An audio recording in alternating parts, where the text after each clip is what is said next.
अब छत्तीसगढ़ के लिए एक महत्वपूर्ण खबर। छत्तीसगढ़ को टिड्डी दल से खतरा है।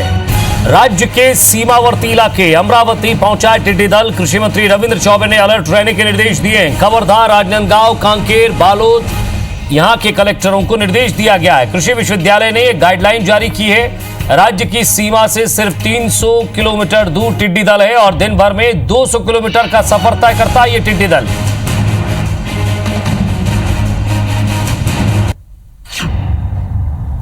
तो तस्वीर आप देख रहे हैं जहां मध्य प्रदेश के बाद महाराष्ट्र में भी खतरा था और महाराष्ट्र सीमावर्ती इलाके मध्य प्रदेश के और महाराष्ट्र के वहां से टिड्डी दल का खतरा है।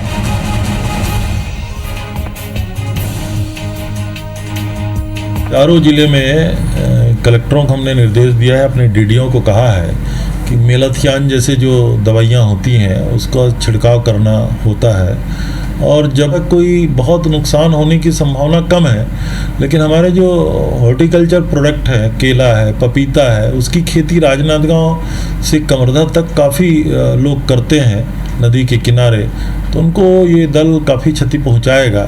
इसलिए उसकी मॉनिटरिंग कैसे करना है ये हमने अपने विभागीय अधिकारियों को निर्देश दिए हुए हैं। संभावना ऐसी लग रही है कि छत्तीसगढ़ में भी ये प्रवेश कर सकता है।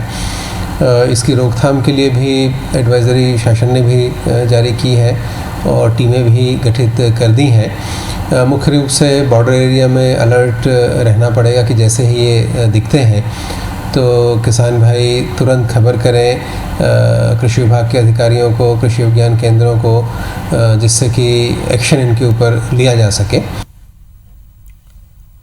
हमारे संवाददाता संदीप शुक्ला हमारे साथ जुड़ गए। संदीप, बड़ा सवाल यह है कि इन टिड्डियों से मध्य प्रदेश परेशान था। ये पत्ता, अंकुर, छाल सारी चीजें खा जाते हैं और लगभग एक दिन में 200 किलोमीटर का तो सफर तय करते हैं। साथ ही साथ एक टिड्डी दल में 2500 से 3000 टिड्डियां होती हैं जो लगभग 2000 से 3000 लोगों का भोजन नष्ट कर देती हैं।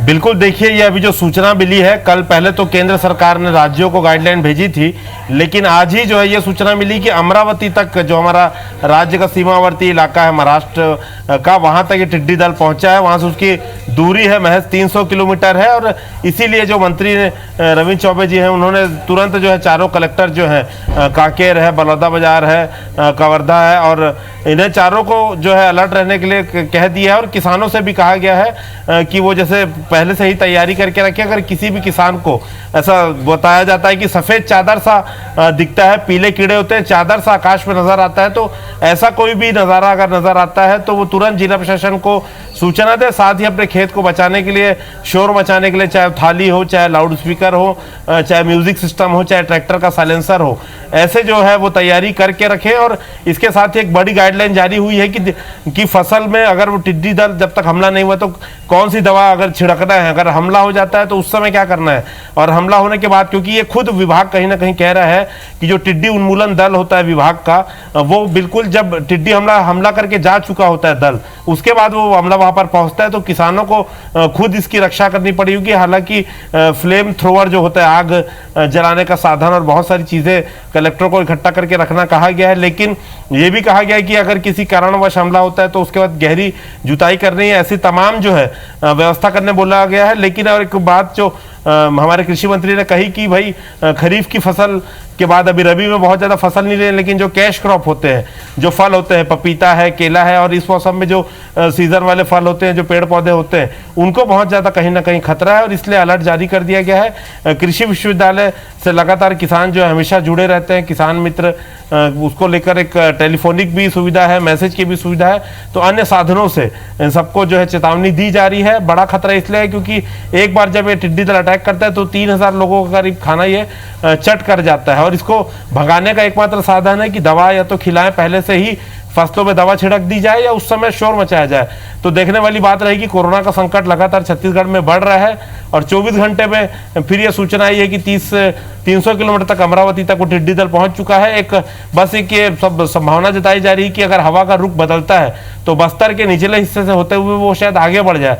लेकिन अब वो देखने वाली बात रहेगी कि कल सुबह क्या नजारा होता है या परसों तक इंतजार करना होगा, क्योंकि ये टिड्डी दल रात भर शांत रहता है और सुबह लगभग 10 बजे खेतों में पहुंचता है, हमला करता है। तो कल सुबह देखने वाली बात रहेगी कि कहाँ उसका लोकेशन मिलता है, क्योंकि खुद भारत सरकार इस पर ट्रेस करते रहती है अलग अलग सिस्टम से। तो कल और परसों का जो दिन है वो बहुत ज्यादा महत्वपूर्ण है। जी बिल्कुल, एक तरफ कोरोना है, दूसरी तरफ ये टिड्डियां हैं, किसान अलग परेशान हैं, मजदूर घर नहीं जा पा रहा है। इस समय जो है वो जरा बचकर रहने का है।